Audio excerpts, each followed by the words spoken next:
5ই আগস্টের পরে বাংলাদেশের মানুষ আওয়ামী লীগের বাড়ি করে হামলা করে নাই। ধানমন্ডি তো বহুত দূরের কথা, ধানমন্ডি বাড়িতে আজকে হামলা হয়েছে, এটা শেখ হাসিনার কর্মের ফল। কিভাবে সে বিদেশে বসে এই দেশের বিরুদ্ধে ষড়যন্ত্র করে? সে বাংলাদেশে 17 বছর বাংলাদেশের যিনি স্বাধীনতার ঘোষক, যিনি বাংলাদেশের একজন সেক্টর কমান্ডার, যিনি পাকিস্তান আর্মি থেকে বিদ্রোহ করে আই রিবুল বলে দেশে স্বাধীনতা চালিয়ে গিয়েছিল, সেই লোককে রাজাকার বানিয়ে ফেলেছে।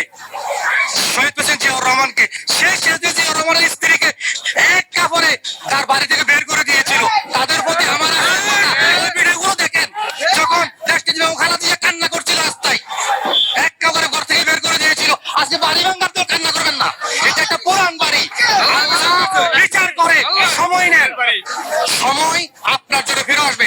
যারা আজকে ফ্যাসিস্টের সাথে আসেন, ফিরে আসেন, ক্ষমা চান, এই দেশের মানুষের কাছে সবাই গিয়ে আসেন। শেখ হাসিনার বিচার দাবি করেন, ফাঁসি দাবি করেন, আমাদের কাছে আসেন।